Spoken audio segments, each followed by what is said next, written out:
You know why we're by this dumpster? Because we're talking about trash fighting. I'm Mike and this is Hard2Hurt. We're doing some light touch sparring. Do you want to know how to win every single round of sparring? Hey everybody, it's Master Wong, and I'm showing you the technique. Fight Commentary Breakdowns here. Look who this is. This is Icy Mike, man, also known as Hard2Hurt. You've probably seen his channel. If you've not seen his channel, go check out his channel. You've probably seen him on Streetbeefs. He also now has his podcast called Icy Mike Imperfect, so I'll definitely put that in the description and the pinned comment. But welcome, Icy Mike. It's an honor. Thank you, Jerry. It's an honor to meet you, man. You are a YouTube fight and martial arts icon. Well, you're a fixture in the community. Thank you. I mean, you know, I just like to think of myself as that failed comedian who ended up finding something in his niche. Hey, that's what we all are. We're all failed comedians. I mean, you're really funny too, man. Your impressions are so spot on. I got inspired to do my Master Wong impression after hearing your Master Wong impression. So, guys, I have to give all credit to Icy Mike for inspiring me. Be surprised and violent of action. Master Wong has put out a video advocating groin strikes to escape a rear naked choke. It's fun. Doing Master Wong is fun. And like anytime somebody asks me questions and I start to get frustrated, I feel myself like slipping back into that Master Wong. Oh, this big problem. Yeah. You don't understand the correct movement. Very basic and simple movement. Man, you got it. You got the speech pattern down. That's what I love about it. Like, not every impression. Like, for example, sometimes when I do Master Wong, I feel like I still don't have like his like speech rhythm, but you got his speech rhythm perfect. That's the thing about impressions when people, because I do some of them and I know for a fact that they're not that good. Mm-hmm. But if you just nail like certain things, like when I do, I don't think that like if you listen to me and listen to Master Wong side by side, it would sound exactly the same. But if you just get like things that he does, yes.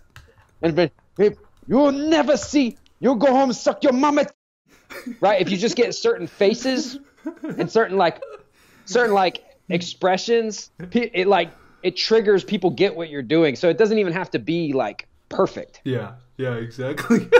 Oh man, how are you doing in this current whatever we call it, apocalypse or whatever? Yeah, I was super lucky that I found YouTube. Yeah, you know, if I didn't have YouTube, I would be in a lot of trouble. I do operate my own studio, a brick and mortar, you know, fitness and martial arts studio.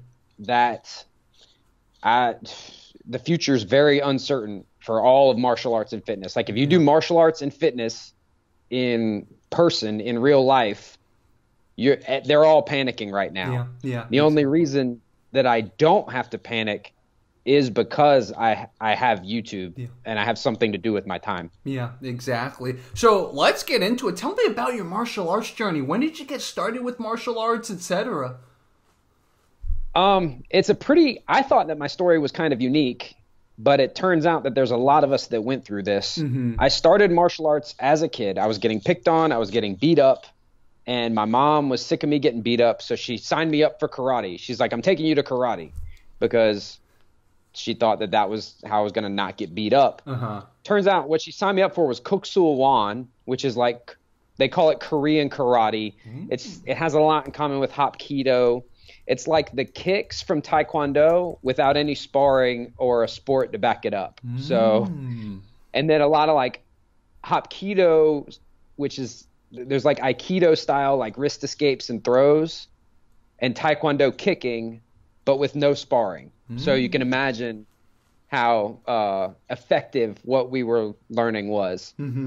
Wow, so interesting. So did you try some of those moves on people who picked on you and stuff like that? What's funny is, and this is also, again, a typical story, after I started training, I never really got into another fight at school again. Wow. Almost never. There was one kid who, he was like one of the worst kids that picked on me, and I've been training for like 2 years, and he was messing with me, and I grabbed his hand, and I was going to do like kind of like a wrist lock, and he flipped himself and threw himself on the floor and like laughed.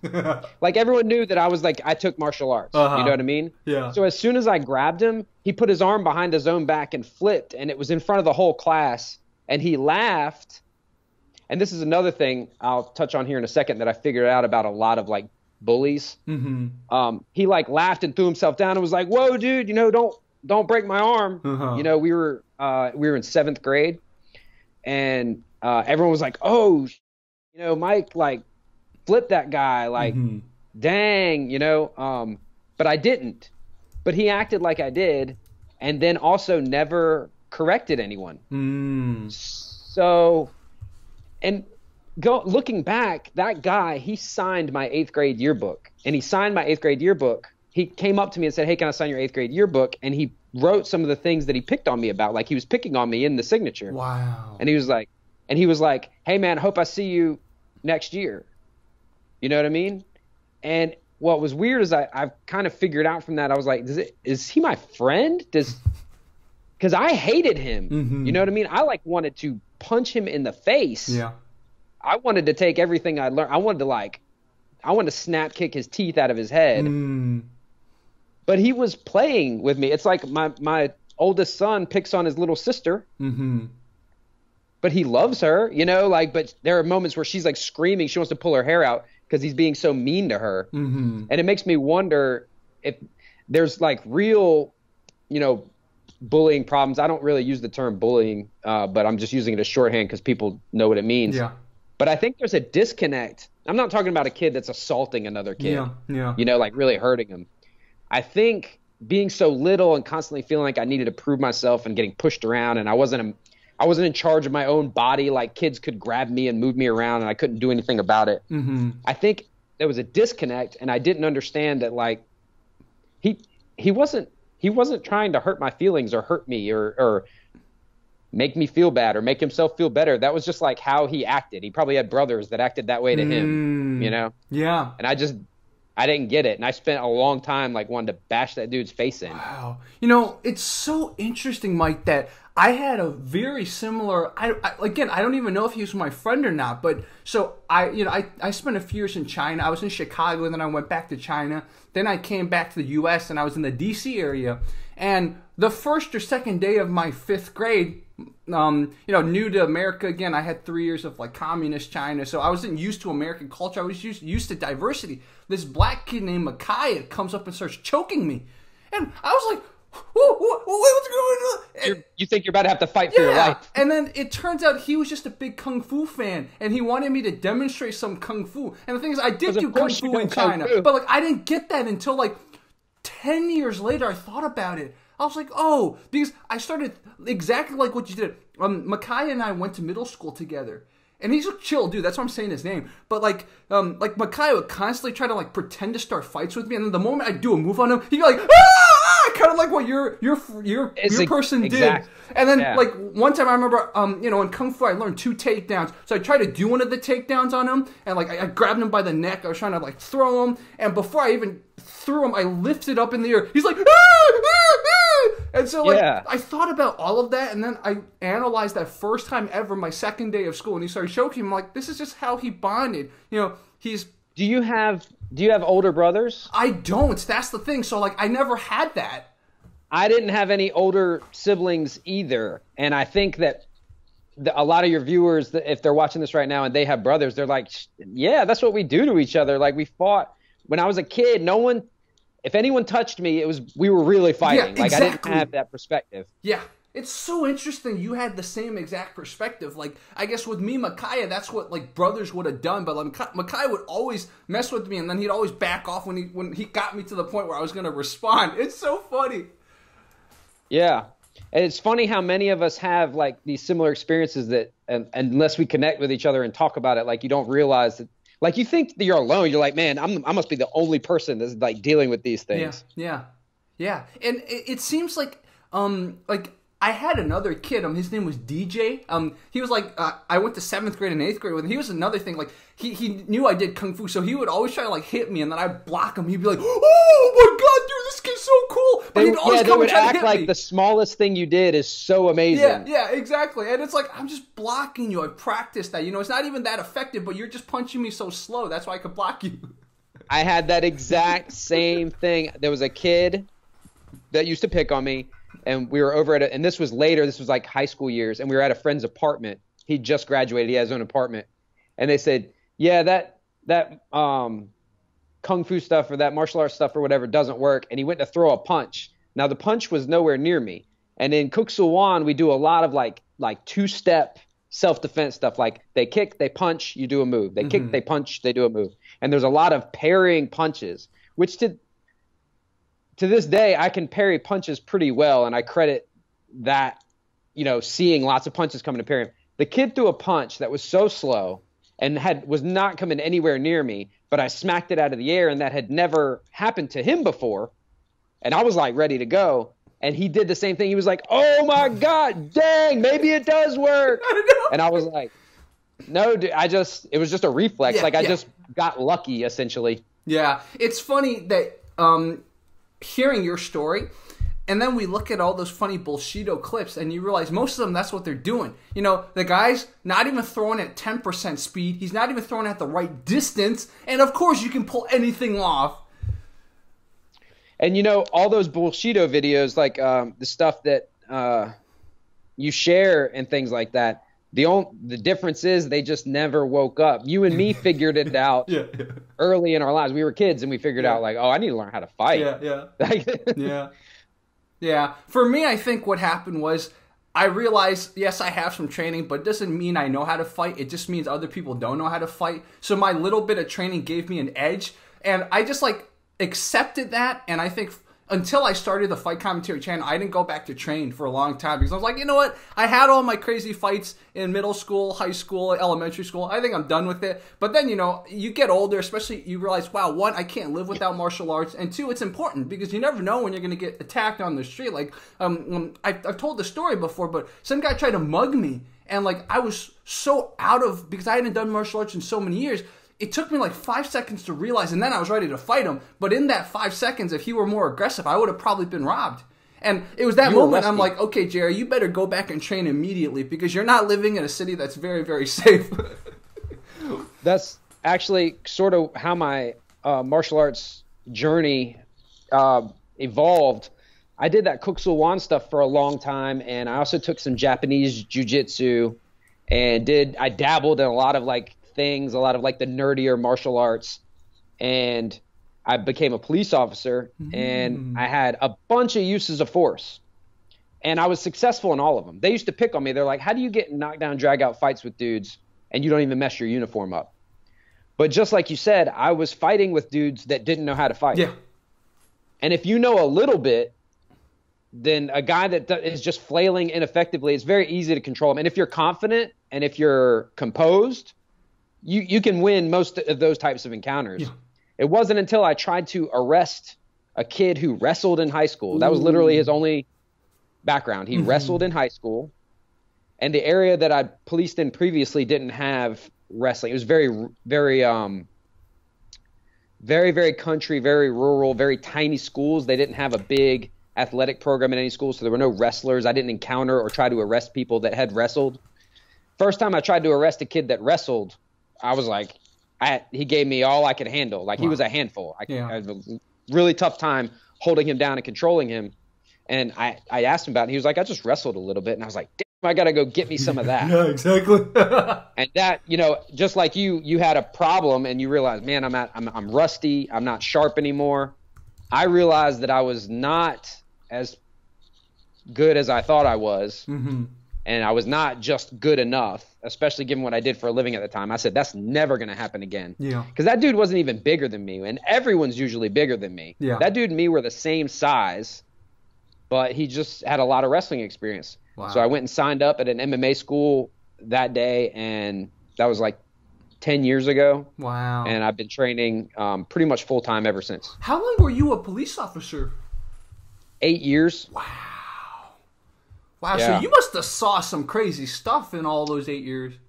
Well, one of the jurisdiction that I worked in for the majority of that time was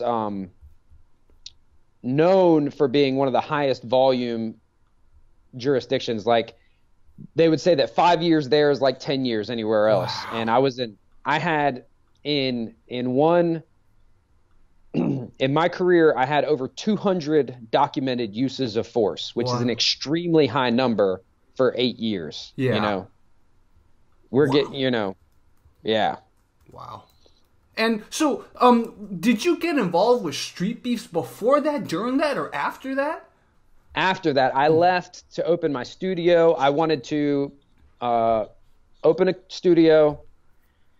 I wanted to train full time. At the time, I kind of thought I wanted to be a fighter, and I wanted to do YouTube. I actually got involved with Streetbeefs because I thought it was going to be my launching platform to a YouTube career. So it was literally just for the exposure, and that's how I ended up there. I was also a fan. I thought Streetbeefs was amazing. I used to watch it all the time. It's an amazing channel. Yeah.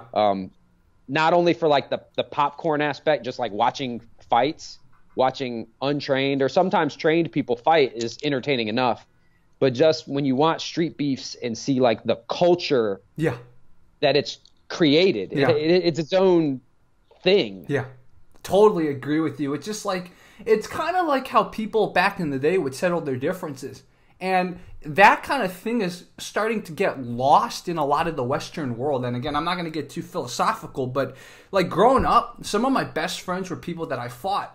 You know, we didn't see eye to eye. We're like, okay, let's just take it out like men. And then we took it out. We respected each other because we knew we both, one, could throw down, but two, when it was time to hold back, we could hold back. Right? We like, it's like it's a way for guys to bond. Well, all animals do that. When two lions are fighting with each other, one of them has them by the throat and pins them to the ground, and he's like, "Yeah, you got me." Yeah. And then that's it. Yeah. That's fighting to establish dominance is a real natural thing. And you're right, in the modern civilized world, we don't do that anymore outside of sport. Like you and I grew up. You and I grew up kind of soft because we didn't have brothers that beat us up. Yeah, exactly. And you didn't fight. Yeah. And when you fought, that was something you were not supposed to do. You got in trouble for. Yeah, exactly. Yeah, and then and when we fought people who were not trained, so we didn't know our real abilities either, right? Having an older brother who could always beat you really humbles you. Like, I won 80% of my fights growing up, so I thought I was like the man. I was like so overly You're cocky. a kung fu master. Yeah, exactly. I chilled out by the time I was in high school, but man, in middle school, I was so cocky. I thought I was whoa. But then I've even admitted this. Like, I told stories like this. One time I fought a judo guy, I got beat up, and then the other time I didn't get beat up, but I was on my way to getting beat up, was I fought a boxer. Like, you fight someone trained and you do your kung fu stuff, you're not gonna work. And like, but there were only those two incidents. Like, all the other fights I won. So like, I thought I was so cool. Oh my god, yeah. I'm right there with you, man. That's exactly beat for beat how it happened with me. Yeah. I thought I was the bomb. I thought I was like all that because I could break some boards and I could do some jump kicks and I knew how to do nunchucks. Like, yeah, it's crazy. So, how long did you do Streetbeefs? Fight Commentaries looked at some of your matches on there, but how long did you do Streetbeefs? I went there for the whole Ninja Ron thing, which is a big part of internet fight lore. Icy Mike versus Ninja Ron, if you followed at the time, and that was just. I wanted to kind of leapfrog off of that and create a YouTube channel. Well, it didn't work as well as I thought. So a few months later, I went back and I said I wanted to fight someone that was over 200 pounds. Now, I weigh 145 pounds and I'm 5'5". And I told Scarface, who's the creator of Streetbeefs, I wanted a guy who was over 200 pounds. Wow. And my plan was to spend the entire first round clinch fighting with him because I was just getting into the clinch fighting. I was always more like a point style kickboxing style. My kickboxing style was always more like point style. And I was not very good at grappling on the ground, but I wanted to my goal was to eventually become a very competent dirty boxer, clinch fighter, knees, punches from the clinch. I wanted to get really good at that because that always fascinated me, and I thought that was the most important skill for self-defense or street fights. I thought that was an underrepresented skill in combat sport training. Like, a lot of guys train boxing and they train their kickboxing, they train their Muay Thai, and they train the clinch within the Muay Thai context.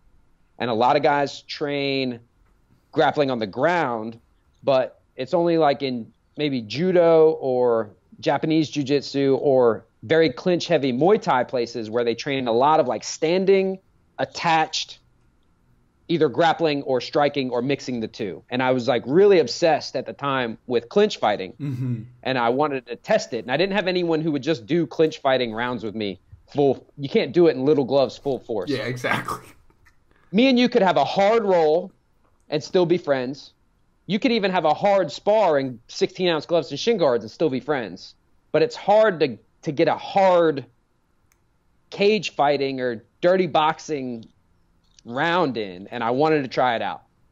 And it went about as you would expect. But I did that, and then I went back one more time for another, like, a guy online said that he made some claims and he made some arguments against me, and it turned into him challenging me to a fight and me saying okay, because that's the type of thing that I do, you know? Yeah. And at that moment when I realized that, it was as I was accepting that, it was actually as he challenged me, I realized that not that I outgrew it or not that I'm better than that, but that was not the route for me. You know, I'd done all of that I needed to do there. And the people that I would like to beat up, like the bullshido masters and the charlatans and the fakes and the frauds, they are not challenging people and showing up for internet fights. Yeah, exactly. The only people I was getting with my attempts at trolling or, you know, getting people to challenge me to fights and then accepting, the only people I was getting were essentially either people with problems beyond just, they weren't frauds. I wouldn't say that they really believed what they were doing. They weren't cheating anyone out of money. Or in the case of the last guy, he was not a fraud. He was a victim of a fraud. Oh. He had been taught martial arts his whole life. None of it was any good. None of it was real. He was given a black belt and started teaching classes. And I related with him strongly because I was given a black belt as a teenager and put in charge of teaching a class, and I couldn't fight my way out of a wet paper bag. Yeah, yeah. So then that's when I kind of realized I shouldn't do that anymore. Yeah. I see what you mean. And, you know, Xu Xiaodong, the guy who's always going viral in China, that's his justification, too, for it's like, if you're a student of a fake, I don't want to fight you because you're just a victim of a fake. I want to fight the people who taught the fake stuff. Right. I identified basically what Xu Xiaodong tried to do was my original plan. That was gonna be the whole premise of the channel. The channel was actually originally going to be called Dojo Storm, and I was gonna basically Dojo Storm these guys, but they'll never show up. They'll never show up. The poor saps that show up to get mauled by Xu Xiaodong, if they step through those ropes in there with that guy, it's because they really believed it. Yeah. The frauds and the fakes and the charlatans and the guys who would take advantage of people, the guys who know that what they're teaching is BS, will never show up. Yeah. If he throws another one on and pulls me in close, like, yeah, right, hold on, let me get I know a bunch of escapes, dude. I'm about to get this. Hold tight, right? Right, but it requires a lot of muscle and me to compromise my structure maybe. Hold real tight. If I really want to snatch it free, you know what I mean?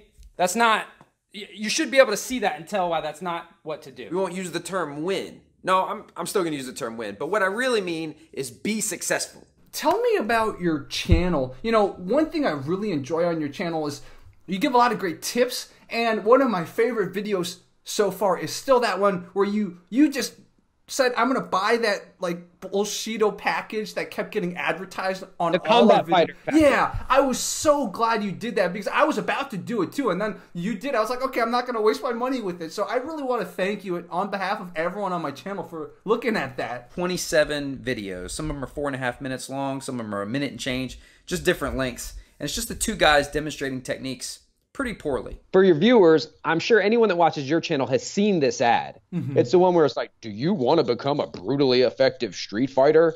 Like, that ridiculous, what I couldn't figure out, what made me worry about it is someone must be buying it, because to run as many ads as they were running, they were selling this program called Combat Fighter. To run that many ads had to cost a lot of money. Yeah. Think about how many times you've seen that ad. Yeah. they paid for all that placement. So they're paying a lot of money in ad revenue. I mean, they're paying a lot for the ads. So someone must be buying it. Yeah. Enough people have to be buying that thing. And when you search for it and search for it and search for it, all you find is fake reviews. Yeah, yeah. So I was like looking, and I saw where Ramsey Dewey he'd reviewed the ad, you know, and picked apart the ad. And me or you or anybody with any sense could watch that ad and go, this thing is BS. Yeah. But I knew that I knew that people had to be buying it. Because when you go after, I'll give you an example. Our funny guy that I'm sure you've shared him, all the guys that do stuff similar, you've either shared him or come across him. You know the funny Russian Sistema guy? Yes, that's in his yes. Victor Matveev. Right. Yeah.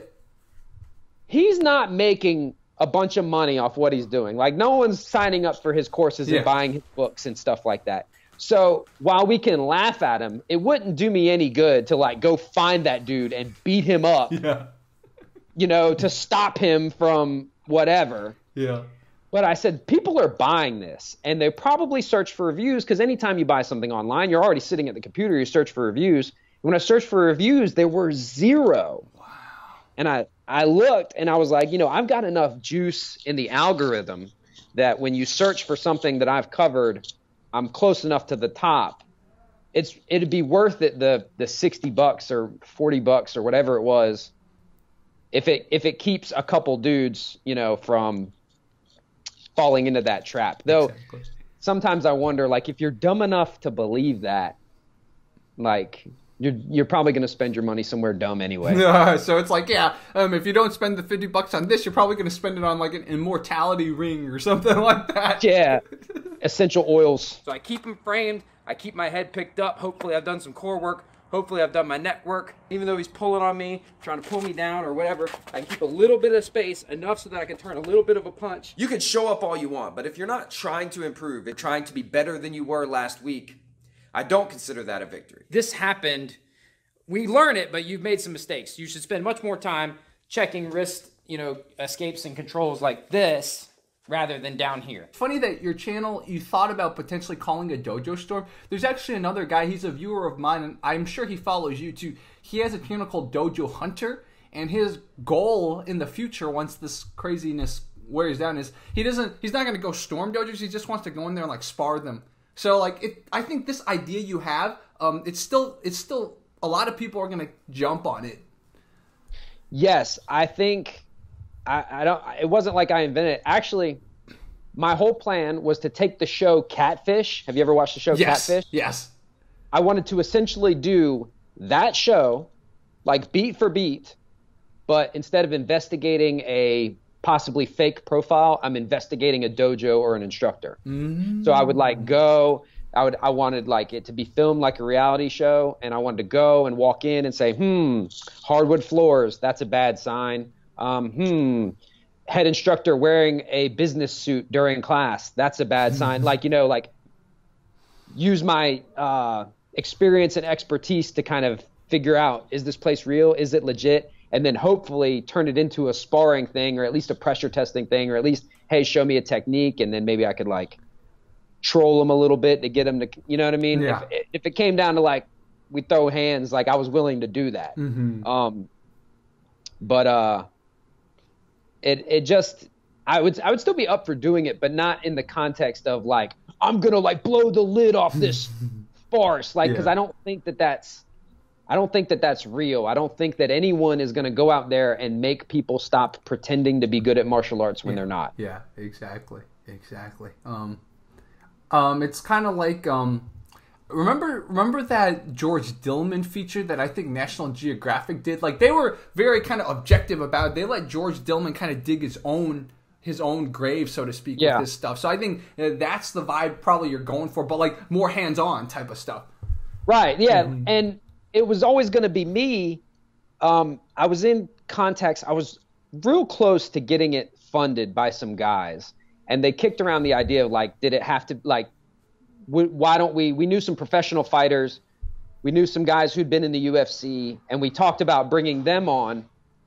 And they ended up still deciding that it should be me for specifically the same reason that Hoist was chosen for the first UFC. They chose Hoist because he was not the best and biggest and strongest of them. And I always thought it would be powerful. And that was kind of the original stuff that I wanted to do with the Streetbeefs fights. My point was these guys that take all these martial arts and say that they're so powerful and so great, I wanted to engage with them. And then at the end, after completely dominating, you know, which was always my plan. It didn't always go that way, but that was always my plan, to tell them, hey, you know what? I'm the worst guy at my gym. You know, there's kids that have been there a year that are better than me. You know, I'm literally the smallest, weakest, oldest, slowest, least skilled, least committed guy. I train very little. I'm okay at like 8 techniques. And you wipe the floor with a Aikido master or Tai Chi master or whatever, you know? Exactly. Wow. So are you based in Virginia? No, I'm in Myrtle Beach. Myrtle Beach. Okay, I don't even know what that is. Carolina. South Carolina. Myrtle Beach, South Carolina. Yeah. Wow. The Redneck Riviera. The Redneck Riviera. How is the martial arts scene around there? It's got a really big MMA and Brazilian Jiu-Jitsu scene. There's local MMA shows very regularly in this area. There's a couple places that put them on, a couple promotions that are here. A lot of good guys that are just shy. Like there's a lot of dudes that have everything it would take to be the next Bellator star or UFC star. Actually, there's a couple guys from here that recently fought on Bellator, and actually a dude from my old gym just got signed to the UFC. Wow. He won on the Contender. So there's a good, healthy scene. There's quite a few jiu-jitsu black belts, quite a few professional MMA fighters. The thing that's missing, there's no like world-class coaching program. What it is, it's usually pockets of guys that are all really good, and they all beat the shit out of each other every week and get really good and really strong. But there's no more holistic, strategic approach to the training in this area when it comes to MMA. When it comes to traditional martial arts in this area, I have not done a ton of interaction with them. I've tried to do research to find maybe topics to do videos on or whatever. And there's appears to be a lot of McDojos. What I can't find is anything like a really good karate school in the area that I would like to go, not to pick on anybody or start any trouble, but just to create like real content. Like, hey, here's some stuff from karate that you could use in MMA or in self-defense or whatever. Yeah. But there's a very healthy MMA scene here. Wow. That's so cool. It shows that how prevalent MMA is now, just at least in American culture, that it just everywhere you ask, there's MMA gyms. It's really cool. Yeah, and the ones here are full of good dudes. Like I could probably name 10 dudes that I've personally trained with that are good enough to be in Bellator or the UFC right now. Wow. And it's people no one's ever heard of. So once they can, there's a lot of, in this area, there's a lot of like gym clique type things. Like guys from one gym are mad at guys from another gym. Of course. People act like they can't train with each other, and guys that train at one place aren't allowed to go train other places, and things like that. And it's very cliquish. Yeah. And they for the most part have lost. The MMA scene here is disconnected from, in my opinion, this is all my opinion, guys here might disagree. They don't have that sense of being a martial artist. They're fighters, but not martial artists. So I think sometimes that hamstrings them and keeps them from seeking wisdom in non-traditional places. Yeah. That's so interesting. It's almost like the stereotype of like, for example, kung fu schools or karate schools is like they all have tensions with each other, and if you try to learn from that school, you betray this school. And it's almost like the way you're describing the MMA scene. A lot of the fighters in their gyms are kind of like that. They're bringing back that like old traditional martial arts cliquishness. Well, people are insecure. People are insecure, and I'll give you a prime example. I don't have any world championships. I don't have a professional fight record. I don't even look that good in my amateur fights. But there are professional fighters in this area who hire me, unbeknownst to their coaches, you know, to hold pads for them, help them with their striking, or help them with their ability to sell their own personal training. Like I teach them how to do what I do, you know? But I do striking coaching for a lot, which that's funny. It boggles people's minds because they see me and I don't fight good, but teaching people how to fight good and knowing how to fight good are fairly related. I mean, they're kind of related, but they're not, you know, so that's another example. It's like they sneak over to the studio and I have to cut the cameras off and everything when they're there, and I hold pads for them and they say, "Oh, thank you. And then they go back and they're whipping people that they were having trouble with in sparring. And I'm like, you know, if you guys could just go train with whoever was good at this thing, like, oh, so-and-so is really good at the side kick, or hey, so-and-so is really good at the uppercut, or this guy's really good at takedown defense. Just float around in the area. There's a bunch of good instructors in my area that all do different stuff, but it's all just so immature and so insecure that they won't train with each other. Yeah, that is so interesting. And honestly, this is the first time I've ever heard about it, like, because when I think MMA, like at least the MMA people I know here in LA, most of them like train, like they go to like 3 different gyms. Like they might go to 3 different Brazilian Jiu-Jitsu gyms and then go to like 2 Muay Thai gyms. The guys I follow on Instagram in LA, like I see them checking in at like a bunch of different places with a bunch of different dudes. They do their boxing here and they do their jiu-jitsu there, and they go, this guy holds pads for them there. And hey, look, those are the guys making it, you know, big shows. And I think you bring up such an interesting point, which is that the branding aspects of it, man, a lot of times, and it's in honestly any other industry too, sometimes it's not the best, or not even like all the people who deserve recognition are getting it, because like they don't think about their own branding.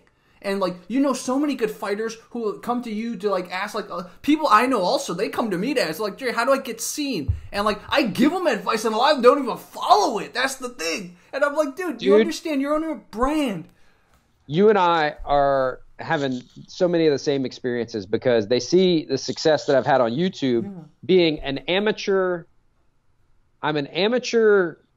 I'm 3-3 as a kickboxer.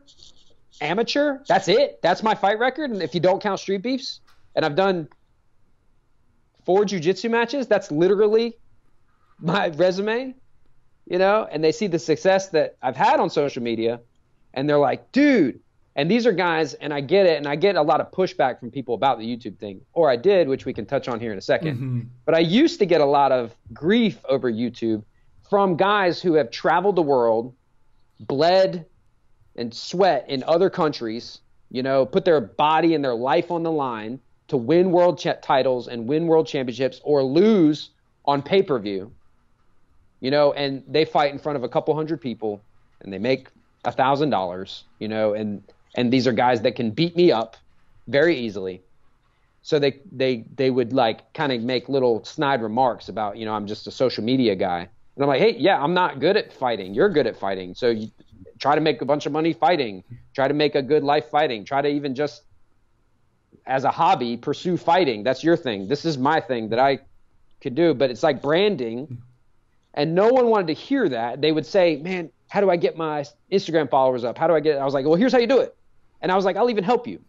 I've told everyone in this area, all the instructors, all the school owners, even guys that own places that technically compete with mine. I'm like, y'all come over. I'll come over there. We'll shoot a bunch of stuff. Yeah. Because I don't care. Yeah. I could go to another gym. That's 3 miles from mine, film a video there, say how great the guy is in the video, talk about all the stuff he's good at. Say, if you want to learn how to do Brazilian Jiu-Jitsu, come here and learn from this guy. Or if you want to learn how to box, go learn from this guy. You know, and that would still, long-term, be a better strategy for me than not doing that. Yeah. Yeah. You know what I mean? And I'll tell you flat out, the guy that owns that place is really good at this. The guy that owns that place is really good at that. Yeah. But they're so insecure, they won't do that. But now, how the tables have turned. Yeah, exactly. all the people that used to give us Yeah. for being on social media and existing on social media and making our way and finding our path through social media, they're like, so I'm putting out some online content now. And I'm like, yeah, just last week you were talking about how like you're putting in the hours and not just talking on YouTube. Like I would see little sly posts from people, you know, I'm putting in the work. This isn't, you know, Instagram. This isn't YouTube. This is real blood, sweat, and tears. Yeah. And I'm like, okay, now you want to know how to make a YouTube channel. I understand. I see. Yeah, exactly. We're in this world now where everyone's their own brand. And I've been telling people that for years. And like, it's so funny that I get some pushback too. They're like, oh, you shouldn't have so many followers. You shouldn't this. I'm like, dude, if you think you can do better, I want to encourage you. I'll be the first one to feature you. If you make a video, even calling me out, I'll make a video. Like, but they never do it. What's funny is that you said something very important. They focus on you shouldn't have any followers. Yeah, yeah. Because you're just skinny Jerry that took kung fu. Yeah. You know what I mean? Yeah. I'm this big bad tough guy that's traveled the world and fought the best guys in the world and won titles. Yeah. And it's like, no, I should have just as many followers as I have. You should just have more. Yeah, exactly. Right? It's not that I should have less. Yeah. So when someone focuses on what somebody else has and they focus on what you've got and think, oh, you should have less. Yeah. That's so like myopic. Yeah, yeah. No, like who cares what I've got? Worry about what you've got. Yeah, exactly. You should have more. Man. I've offered to help you get more. Why are you worried about what I've got? Yeah. You know. Yeah, dude, I love this real talk, man. This for people watching who we've both Icy Mike and I have encouraged. This is the perfect time for you guys now to do something. Like, I'm really happy on one of my bros. You've seen Coach Parrish on my channel. He started teaching online now. Finally, he got on it because Coach Parrish is so talented. You know, he has his like 6th or 7th black belt now. But like, he didn't want to get on this for so long. Like, he's a good guy. He doesn't hate on me. He helps me. But like, even a guy like him, I kept trying to encourage him. Like, you know me. I can help you, Parrish. Why are you like stalling on this? This is the future. Yeah. This is the future. Yeah. So. But I always tell him, I say, don't worry about how many followers I've got. Yeah. You know, and how you think I should have less. I think you should have more. Yeah, exactly. And I'm gonna just borrow that line from you in the future. Usually I just encourage them, but now I like giving them an actual like number. Like, yeah, you should have more, man. Do it. I'm gonna see how they respond to that. Yeah, that's the thing. You got to think. Yeah, I like to think. It's called like, you know, abundance thinking as opposed to scarcity thinking. Yeah. Like, don't think about negative and less. Think about like more. Or you know, you tell people don't think about problems. Think about solutions. You acknowledge the problem, but then let's start talking solutions. Yeah. Your guy, he probably was like a lot of guys who are very talented teachers, and they just love teaching, and they love teaching for real, and they love being hands-on and being close. And they're sort of like purists, and they might kind of like be like, I don't want to do that. It's like, well, dude, you've got to. Yeah. Because the world's getting bigger. Yeah, yeah. And what's interesting, yesterday I tuned into one of Coach Parrish's Brazilian Jiu-Jitsu classes. Like, he was teaching it completely just through Zoom. And he was good, man. He was good. Like, a lot of times I would never want to watch a live streamed class or whatever because I'm like, I'm not going to get anything out of it. But, like, Parrish was really good at, like, teaching through a screen. Yeah. I'm like, you got a talent there, man. You better like. Yeah, all he would have to add in is getting comfortable, showing a lot of his personality and like finding the little things that make him like very different. Yeah, and then he could be the next. You look at an example of a Brazilian Jiu-Jitsu instructor that's great online and great in person, like Eli Knight. Oh, are you familiar with Knight Jiu-Jitsu? Yes, Knight Jiu-Jitsu. So I've taken a couple of his seminars. Mm-hmm. Amazing instructor. And really good at YouTube. Mm-hmm. You know, packages his stuff in an attractive way, gets to the point, adds a lot of value, goes over details that people might miss. He can do both. I think a lot of guys think that you're either one or the other. Yeah. And sometimes they feel like that's a threat. Like, oh, if you're a YouTube teacher or you're an Instagram sensation, that you're not a legit tough guy. But look at them all now, scrambling to put out online academies and scrambling to put up content, and now they're hitting us up. Hey man, how did you blah blah blah? And it's like, dude, Do you remember 18 months ago I asked you to come do videos with me to help me out when I was starting? Yeah. Wow. It's so funny too. You know, what I like about you, Mike, is that I think you and I, with our experiences, we both were very honest. Like, I've never, ever claimed on my channel that I could, like, fight. You know, I'm just a guy who likes martial arts. I still train. I never claimed I could fight. And, like, you're very, very honest. You're like, yeah, I have a record. You know, I've done some stuff, but I never claimed I was, like, some expert or something. I think that's why you and I, like, we relate to the audience a lot. That's the thing. It's that every man, you can come along with me. Like, I suck too. Yeah. Like, I suck. Yeah. I'm weak. I'm putting out fitness stuff now because my arms, everyone was picking on me. I get a lot of comments about who's this little dweeb trying to give like fitness advice because I look small right now. Like I used to be a little more muscular before I got hurt, but I don't look physically impressive. And here I am telling you how to do squats and how to do push-ups and how to punch and yada, yada, yada.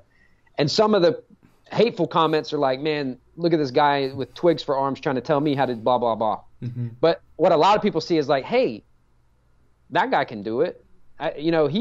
I kind of feel like I can relate to him. Yeah. I posted up a video of a really, really terrible kickboxing match that I very recently had. And I looked bad in it. I was fat. I was out of shape. I was slow. I was nervous. I didn't perform well. And I lost. And I posted it. Yeah. I posted it. And people are commenting like, how can you teach people how to fight, but look at you? And I'm like, yeah, okay. Later. Like, I don't make these videos for you. Yeah. But way more people came out of the woodwork and they feel like, dude, oh my God, you're saying how you feel. That's how I feel when I go to class. Like I feel insecure about this, or I feel like I suck, or I feel like I'm weak or whatever. And I'm like, yeah, so does everyone else. It's just all the macho dudes you train with won't admit it. They're scared too. Yeah. They're pissing in their cup right now. One of the things that I really like to emphasize is that, you know, for me, even when I did Kung Fu, but like, you know, doing Jujutsu, doing boxing and stuff, I'm not a quick learner either. But what it does is it makes me learn it well. So I might be able to show you some stuff and explain it in a way that if you learn it quickly, or the guys that learn it quickly, they're not going to be able to explain it because I literally had to like go through like 6 different pathways in my brain to learn something. Right. I can teach techniques that I can't even do.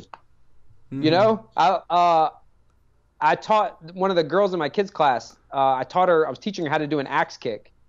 And she was like, it was taking me a little while to teach it because I can't really like do a very good one. But hers is like, it's like scary now. Wow. You know, because I like knowing how to help somebody and knowing how to do something is, you know, and being the quickest learner or being the most physically talented or the most naturally gifted is great to fight with, but like to talk about, to analyze, to think about, to share, to teach, to just, you know, rap about, that it's overrated. Being like super gifted as an athlete or a fighter is overrated everywhere outside of in the ring. Like it's amazing what they can do. It's amazing what they can do. But look at how many guys who are amazing martial artists, who are amazing fighters and deserve all the praise in the world that like go broke, can't make a living, end up beat up and hurt and broken, have no plans, have no strategies. You know, they've earned they've earned all the praise and adulation that comes with being a champion.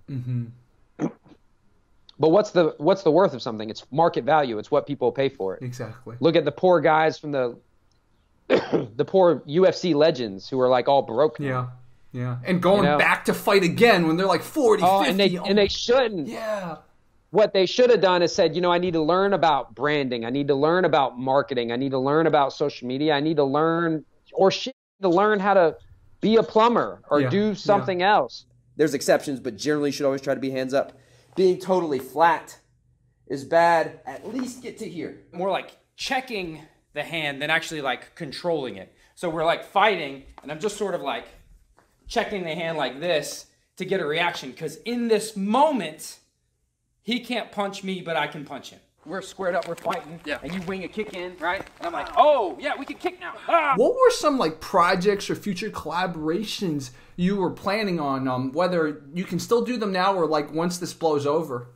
I was going to travel this year. I was going to start doing seminars this year. I had a seminar I was going to do in Mississippi. I had a seminar I was supposed to do in Dallas. I was supposed to travel up to New York to train with some Wing Chun guys. I was going to go out to LA and try to visit as many people in LA that I could. I was going to try to do like 2 weeks and every day like be with somebody different in LA. Yeah. Because I've got a bunch of people out there. I was going to go to Thailand. Thailand was scheduled for February of next year. I want to do a couple weeks there just of training and obviously filming. Yeah. But I did my first Skype call like this. On my channel, I don't do a lot of Skype calls. I don't do a lot of interviews. I don't do a lot of talking. It's just not my channel. There's other guys that do it better, so I don't do it. But I just did one recently because it was with Ryan Hoover from Fit to Fight. I wanted his opinion on some things, and 6 months ago I'd have gotten my car and drove up there and we would have shot 5 or 6 videos and I would have had a month's worth of content. Yeah. But now this is how we have to connect now. Yeah, exactly. So yeah, it looks like the traveling has to be postponed, but until then, people like you and I will continue bringing this type of cool content since everyone's at home, everyone has time. Yeah. You should be balancing your time between exercising, spending time with your family, and watching fight commentary breakdowns and hard to hurt on YouTube. Man. Exactly. Oh, so you have 2 kids or 3 kids? 3. I have a 10-year-old son, a 7-year-old daughter, and a 3-year-old daughter. Wow. Do they all train in martial arts right now? My son does. My son is pretty talented. Actually, I take that back. I always say he's talented. He's not talented, actually. He's not very naturally gifted. He works his butt off. He works, he raps, when we get to the studio, and I'm not even, he doesn't have anything on the schedule. We're not even doing anything. We get to the studio. He's 10 years old. He goes in the back. He wraps his hands. He comes out. He puts on his gloves. He starts hitting the bag. And he hits the bag until, even if we're there 2 hours before class starts, he hits the bag for 2 hours. He works his butt off. He watches clips of as much stuff as he can. He works so hard. And my daughter is amazingly naturally gifted. Wow. Jerry, she can do you show her things one time, she's super strong, she's got fast twitch muscle fibers, she's just built like a gymnast. Wow. Can memorize techniques instantly, can watch something, repeat it. That girl will not train. They're like polar opposites. That's so interesting. Jerry, I've been open for 2.5 years, and my 7-year-old daughter has participated in probably 6 classes, and she's not behind. Wow. But she won't train. She will not train. She hates it. She hates practicing. She does ballet. I wish. So it's funny when you look at those two. Like as a coach or as a trainer, I'd much rather have a bunch of guys like my son than a bunch of like natural freaks. We talked about your talent and your ability only go so far. It only get you what the market will give you for it. Yeah. You got to work. Yeah, you do. And I think one of the challenges as a parent is that as she gets older, you have to instill that you got to work attitude in her. Because I knew a guy back in high school. He was so naturally gifted in his brain processing power. Like, I worked so hard. What people don't realize about me in high school, I got such good grades, but I worked twice as hard as most people. I'm actually naturally not as analytically smart as people think. But like this guy, he literally never did his homework. He never did any like complex math courses. He would figure out the solutions to the formulas the day of the test. Yeah, just show up and ace it without ever paying attention. Yeah. But the thing is, what does he do now? Does he work at a gas station? Yeah, he joined the Marines or something. He's been in the Marines for 10 years. He's probably out of the Marines now, probably, not doing anything that, probably working at a gas station or something, or, That's how those guys are. It's always like the very talented guys, you gotta have, if you can get far with hustle and you can get far with talent, but you can only get real far with some of both. Yeah. But I think that hustle and hard work actually, like I said, I think talent's a little overrated. Yeah. I think people are kind of waiting to find a thing that they're great at. Yeah. Oh, my battery's dying. Yeah. I think people are trying to find a thing that they're great at when they just need to hustle. Yeah. It's like I call them guitar store gods. Those kids that are amazing at guitar, like they're just like phenomenal, but they don't play in a band. They don't tour. They don't get in the studio. They just work at a guitar store, and you'll see them in there playing with a guitar, and you're like, oh my God, you are so good. Yeah. And they're making $8 an hour to work in a guitar shop, which I'm not knocking, making $8 an hour working in a guitar. If that's what you want to do. But it's like, I'm pretty sure that if you just put some oomph into it, you could be making much more doing something you love for a living, playing guitar, touring the world, playing guitar. But some people just don't have hustle. Yeah. They got all the talent, but none of the hustle. And I just love this conversation because I think if viewers from both our channels want to get something out of this, it's like, really, work hard, man. Work hard. The takeaway for anybody, like kind of listening to some of the things we're talking about as far as branding and as far as working hard and as far as like marketing yourself, if me and Jerry can do it, anybody can do it. Yeah. If he can have a big successful YouTube channel, Fight Commentary Breakdowns, him lending his voice to a video and breaking it down and that adding value to it, and you've gotten better at it over the years. I'm sure your earlier stuff is almost embarrassing when you listen to it. It cringes me out every time. I watch even stuff from 2 years ago. So not even from the beginning, but from my middle time doing fight commentaries. I completely cringe. Yeah. It's funny, but if you don't get started, you won't ever, it sounds corny, but journey of 1,000 miles begins with one step sort of thing. Yeah. But no, in reference to you asking about this, where we're at now is I used to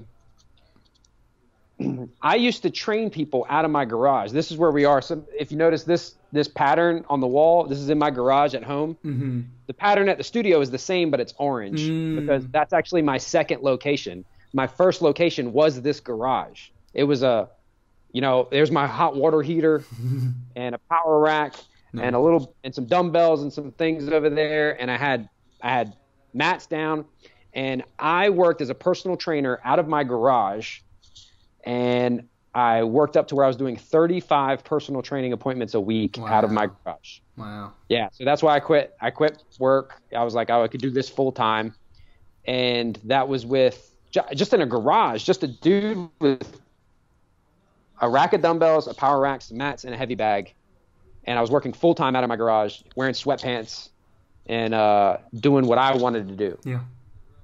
It wasn't because I had a bunch of money to invest. It wasn't because I'm not even from this area, so I didn't have this huge network of clients. Mm-hmm. I just worked my butt off. I just hustled.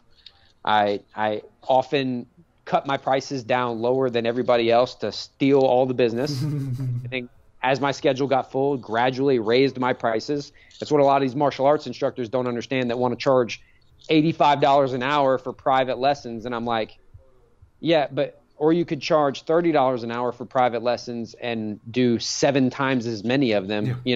That's more money, more people you're helping, more people becoming aware of who you are. And then you can raise your prices and then eventually command that $85 an hour price. Yeah, exactly. They want to charge $85 an hour and work once a week. Yeah. Some of the gyms that I've filmed at, what they do is, let's say they're starting a new gym in a new place. The first, let's say 10 people, the first 20 people that sign up will get a lifetime of like this low rate. Just encourage them. And then other people that join once this gym blows up, they're getting the high rate. Like, these are just like simple stuff that like people need to start understanding. Right. And sometimes if you want to be successful in anything, not just in your martial arts practice, or your business practice, just any pursuit, just accept that early on, we keep circling back to that same thing. You're only worth what the market will pay for you. Yeah. And that could be in money, in dollars. One thing with what you and I do, we're not trading in dollars. Like, my currency is not dollars. Yeah. I don't care about dollars. The currency is people's attention. Yeah. Like, are they watching your stuff? Do they care about your stuff? Do they listen when you talk? And do you listen when they talk? That's the value exchange. Yeah. Like, you listen to your viewers. You always stay active. I always hear in your videos, this is the thing you guys have been asking about, or a lot of people have asked me about this, or this was sent to me. Mm-hmm. You're listening. You're exchanging attention with people, and that's a currency that you and I deal in. That is one of the currencies of the future. So it doesn't just go with money, and it doesn't just go with influence. It could be your love life. When you really like a girl, when you really like somebody, you kind of put yourself out there and like, you know, you do things, you know, like you buy them gifts or you take them nice places or you put yourself out to make them happy. Yeah. If you approach your hustle like that, you know, you put yourself out a little bit to make your clients or your viewers or your subscribers or your friends or just whoever you're trying to make happy, put yourself out a little bit, it ends up coming back around. Yeah, totally. And my roommate Rob, who you've seen on my channel too, you know, Rob's very much like that. He's always about, let's try to see what we can do for other people. And in fact, he probably taught me a lot about that. I saw how much he really cared, and I'm like, okay, I'm going to care more now.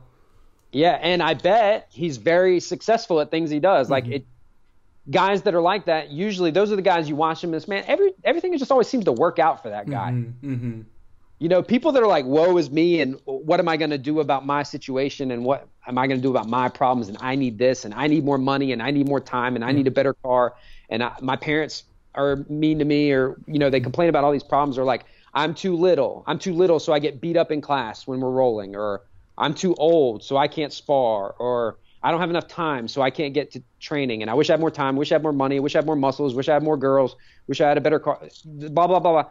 Those guys always have something going wrong with them. Yeah. You know, and guys, you know, like your roommate probably, who are just always like positive, just seeing how they can help people. Those are the people, stuff just works out for them. Yeah. Like, it's like, oh man, I don't know how, like this coronavirus pandemic, you know, I can't tell you how many of my members and clients have hit me up and been like, hey, I know that you were going to suspend billing for April. Go ahead and keep billing me. And I'm like, I don't know that we're going to open in April. And they're like, go ahead and keep billing me. And I didn't do all the things that I did for them so that they would do that. Yeah. But that's just how it works out. Yeah. So if you treat people well, give people what they need as you're a martial arts instructor or a social media influencer or anything like that. Yeah. Just worry about helping the most people you can help, and things will probably work out for you. Yeah. And one thing I was trying to do, and they haven't taken me up on it, was the boxing gym I was going to. I told them, look, since now you guys are closed, why don't you guys interview with me on Skype so I can like share the boxing coaches I'm training with. I want to tell your story. And like, they haven't taken me up on it. So I have a feeling, again, this could be premature, but I have a feeling this boxing gym is going to be one of these places that I'm like, oh, they're so great, but they don't know business. But again, I'm still being hopeful. So come on, guys. Yeah. I'm giving you guys a little... There's dudes out there. There are dudes out there that are brilliant martial artists and great instructors and high-level teachers that are amazing, and nobody has ever heard of them. Yeah. There's probably a guy working on a pipeline in Alaska or out on a oil derrick in the middle of the ocean that doesn't talk to people for months at a time that could probably take your boxing or wrestling to the next level. Yeah. You know, they say there's these phantom guys, these ghosts in martial arts. There are dudes in gyms that can beat the brakes off of quite a few UFC fighters. Oh yeah. And nobody's ever heard of them. They don't fight, they don't compete, they just train their butts off. Yeah. You know, so there's if you have value that you want to give it to people, you need to just give it to people. Yeah. You need to do that. And if you don't, there's some people that don't care to do that. I'm not saying, hey, you need to just give away your time and your money and your energy to people. Yeah. I'm talking to the guys who would look at a channel like yours or a channel like mine and say, hey, I want to do what you do. Or, hey, why are you getting to do what you do? Or, hey, I don't think you should do what you're doing. Hey, man, press record and press post. Yeah. You know, start putting it out there. Yeah, exactly. And since we're on this topic, I think it would be good hearing your perspective too. For people who want to start training, how did they get started? Because I think I've had questions like that asked of me, and I'm sure your viewers ask you that. Like, because you know, there's so much bullshito. I'm the first to admit I've checked out so many schools that weren't right for me. So like, I think it's good to get your advice on this too. How would you find the right school? How would you get started on your journey? When I was new to doing this, my answer would have been like, what city do you live in? Mm-hmm. And I'd Google it for you. Yeah. And I would look at everything and I'd be like, he fought so-and-so and he fought, and I'd be looking at people's records and I'd be looking at their website and I'd be looking at like, what their lineage was, or if there was a American top team in your city or something like that. I'm like, that's where you train. And they're like, but what about? I'm like, nowhere else. If it was here before I had my own place, there was one very big mega MMA gym that all the big pro fighters were at, all the best guys were at, and it was like that was the answer. Since I've kind of matured, I think people generally, and I get the insecurity. It's a scary thing to walk into something that you don't know anything about. Yeah.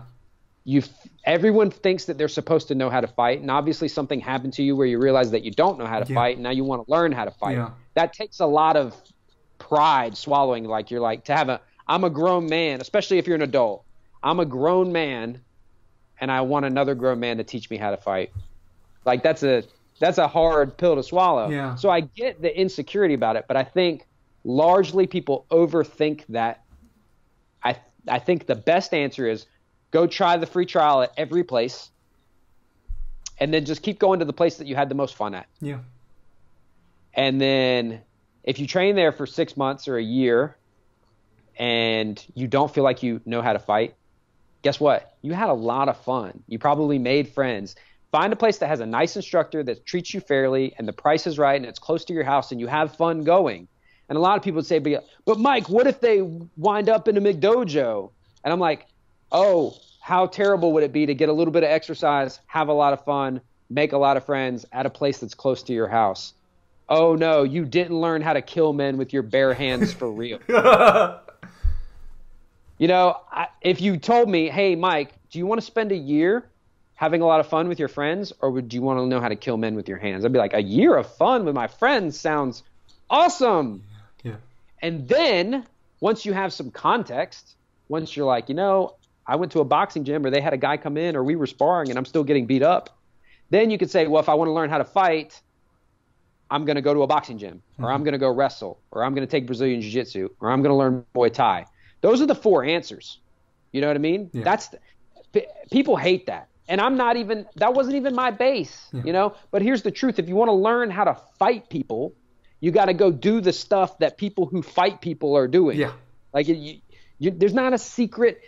I said that there's some dude on an oil rig somewhere that's like a fighting expert. I'll tell you who there's not.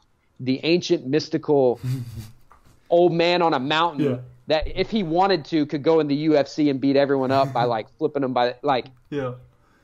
If you want to learn how to fight, go do one of those 4 sports, right? And then also mix in some real life scenario training too and some reality based stuff.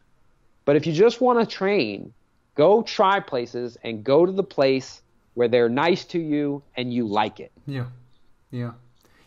Mike, I 100% agree with you. And it's funny because even a year ago or 2 years ago, when I first started building that Facebook brand that we were briefly in touch with, people would reach out because there was a new page for a while. People were like, oh, this is so cool. Can you recommend me some place? And I was exactly like you. I'm like, where do you live? I searched up the place and like I would look at the MMA gyms, and then I would, if I couldn't find a good one, maybe I'd find a Gracie Baja gym or something. I would go down my hierarchy.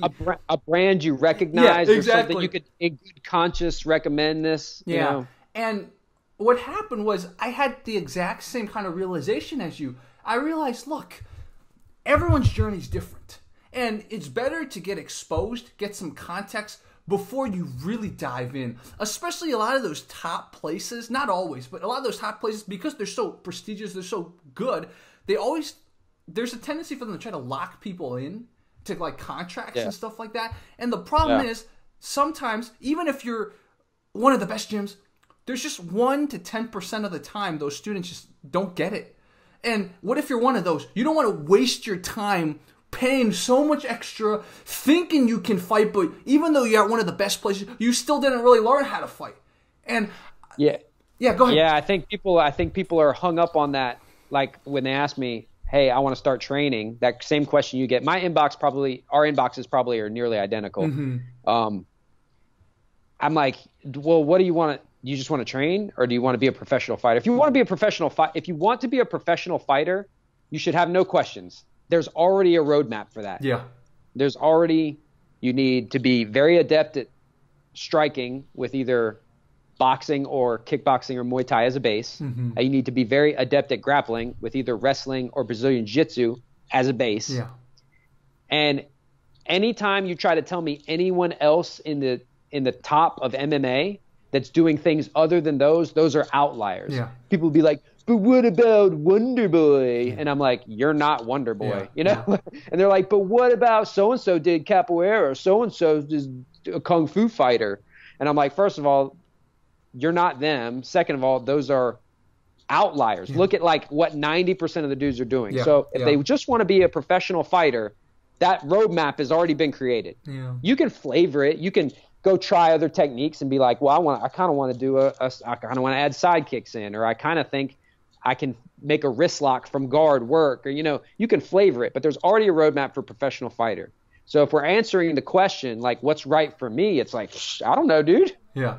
You said it. Everybody's so different. Yeah. You don't want to get stuck doing something that you don't like just because it's the right thing. Exactly.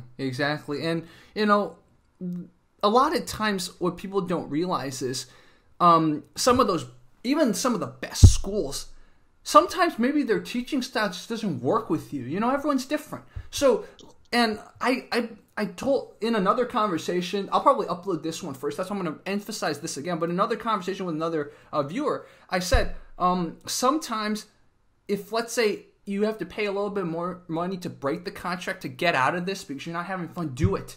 There's this thing in psychology called the sunk cost bias.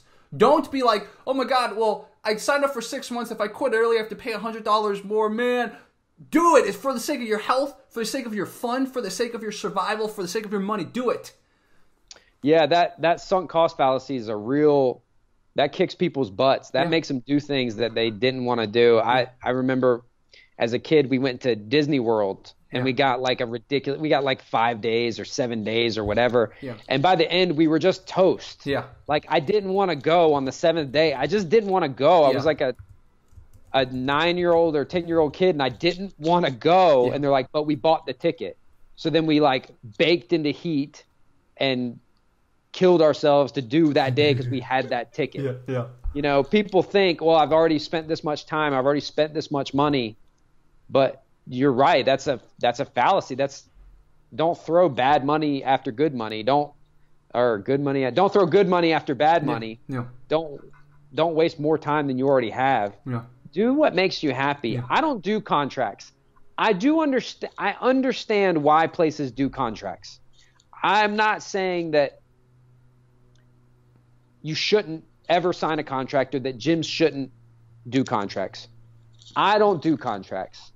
I'm small enough a place that I don't need them, you know, and they wouldn't work anyway because at my scale, I'm never going to hold someone to one anyway. Exactly. You know what I mean? Like if someone's like, hey, Mike, I'm moving, you know, I can't afford it anymore. I can't, blah, blah. I'd be like, all right, you know? Yeah.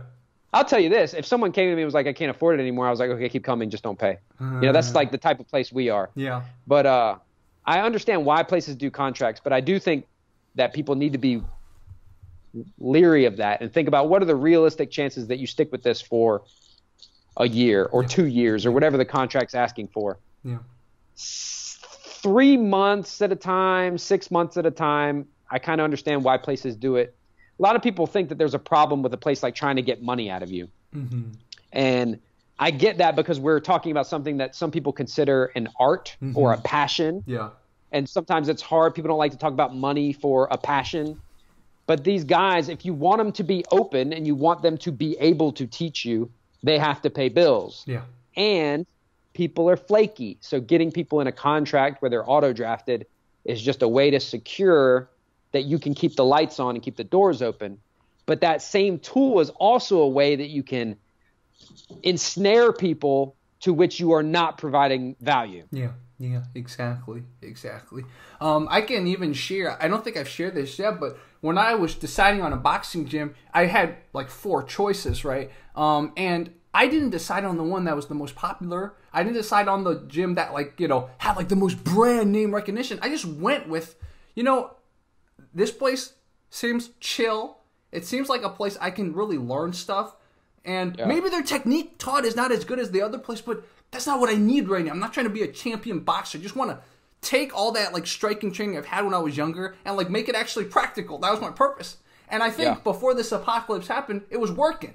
You know, so like I'm sharing this because I just want people are like I don't know. This is like I'm sharing my journey because everyone's journey is different. And again, like Mike said, there is a path. If you want to be like a professional MMA fighter, there's probably a path. But if you don't want to be, which I think 90% of people watching our channel don't want to be, then it's like go do your own path, be smart about it, but also like don't just go down whatever being path just because like other people's done it. Yeah, because I think, you know, we talk about the roadmap to being a professional fighter and how it's pretty well written, it's pretty well documented, the roadmap to being a successful professional fighter in any sport. There's so many examples, and very few outliers. I think what a lot of guys do is they'll say, well, I don't want to be a fighter, but that's the best stuff, so I'm going to send myself down that path. And it's like, yeah, but that's also how you get, you know, herniations in your neck and how you get, you know, how you damage your relationships. I see guys that train. I know dudes, and I've been guilty of this, that have zero hope of ever being a professional fighter, either because of their age or because of their lifestyle. And I'll see them train twice a day for 2 hours a day, you know, and I know I'm like, you have kids and a wife. I know this is putting a strain on your relationships. I know that you maybe should be working during this time. You are limping. You are seeing the chiropractor a lot. And I'm like, for what? You know, for what? Why don't you just go to a fun boxing class twice a week? Yeah. Get a good sweat on, learn something about boxing. You know, why are you doing hard spar? You know, you'll look at a hard sparring session and there's like 6 or 7 professional fighters in there and then like 3 or 4 guys that don't fight. And I'm like, what are they doing in there? Yeah. And it's just weird. And I think they send themselves down a path that isn't right for them because they think it's technically the correct path. But when it comes to your own personal martial arts journey, there's no correct path.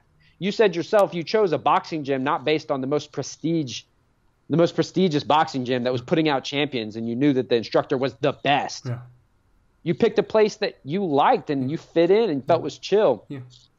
You know, I told – you want to hear something funny? And this goes back to a point we've made before about just you doing the best for people. I've had people walk into the studio and say, I want to be a professional fighter. I want to focus on – I'll give you an example. Guy said he wanted to focus on grappling.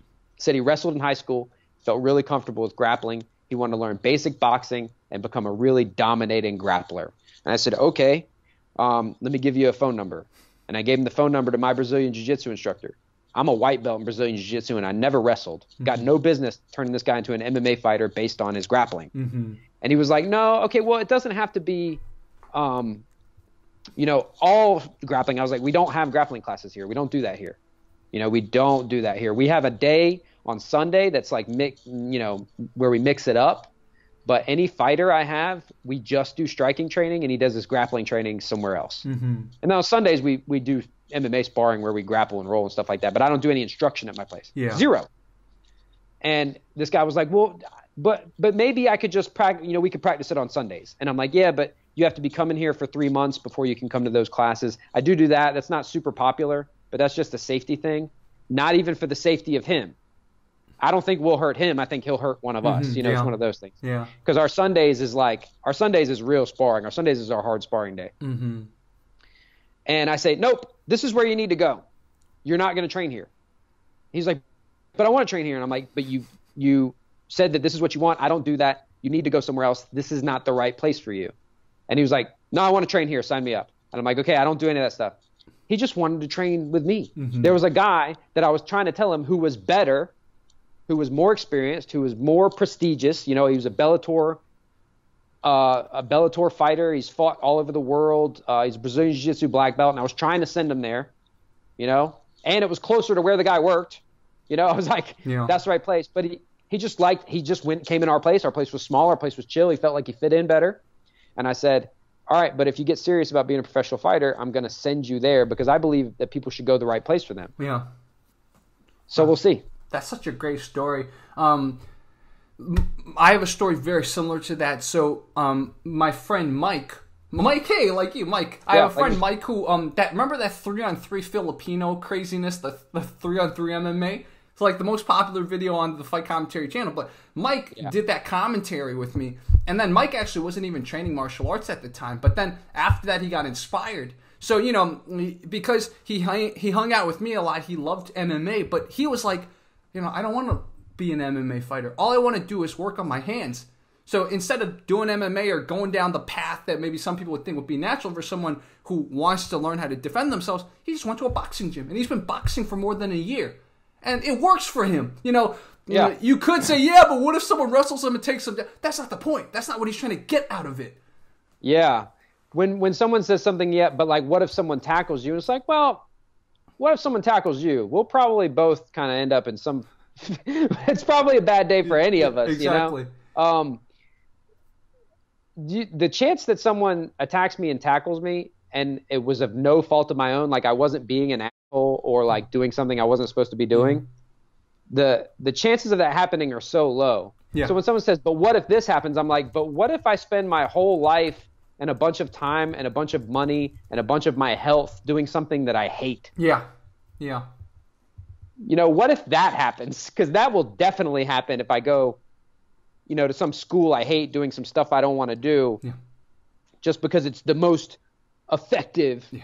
Yeah. It's overrated. Yeah. And expanding this career too, you know, job, right? Part of why I love this conversation so much is I hope some people watching will take out of this, really should, especially now that the economy's going down the gutter, really should take this as an opportunity to go for what you want to do. Like, it's the same with martial arts. Do you want to be training on something that is the effective thing but you don't enjoy? Or do you want to be training something that you think really helps you but it's not the beaten path? It's the same with career, with life choices. Yeah, you've got a month. Everyone got reset. Yeah. Everyone that wasn't already working in online or in IT or doing stuff like this, everyone whose job was affected, you got basically a gimme. It's basically like, hey, yeah, so your life got really screwed up. That really sucks. We're not minimizing that your life was impacted, but this is your chance. Yeah. You have a month to go learn about, say you've always wanted to do anything. You've always wanted to learn falconry. You want to hunt with a falcon. You know what I mean? Yeah. Dude, you've got a month. You can learn everything about that right now. Yeah. And you could probably go find your first bird real cheap. Yeah, exactly. You know, I've always wanted to get better at juggling. So I said, let's take this month and learn how to juggle, right? So that's what I'm going to be focused on. I'm going to be juggling. Joe from Fight Perfect TV told me the other day that he was jealous. He was always jealous of McDojo life being good at nunchucks. And he's like, man, I've always wanted to do nunchucks. I was like, he's in the UK. I was like, you guys have been on lockdown for weeks. Let me see your nunchucks. He's like, I haven't been doing. I was like, dude, your lifelong dream was to be good at nunchucks. You should be awesome at nunchucks. Yeah, I actually ordered a pair of nunchucks you should be doing too, bro. I ordered a pair of nunchucks because I was like, I see McDojo like doing it. I want to get somewhere too with my nunchucks. So starting on Saturday, I'm gonna start practicing my nunchucks. I've got 3 pairs sitting right here. I think there's a bunch of us about to be nunchucking. We all see him post those videos, and we're like, that looks so smooth. Yeah. I'm gonna get there. We've all got time. We're all gonna get there. Yeah, and it doesn't. And we're talking about kind of easy, not easy stuff, but light stuff, hobbies. But you're absolutely right. If you have a passion, if you are super pumped about, say, if you've never played the stock market, you know what I mean, or you've never done something that you've always been into, now's the time to like figure out how to do it.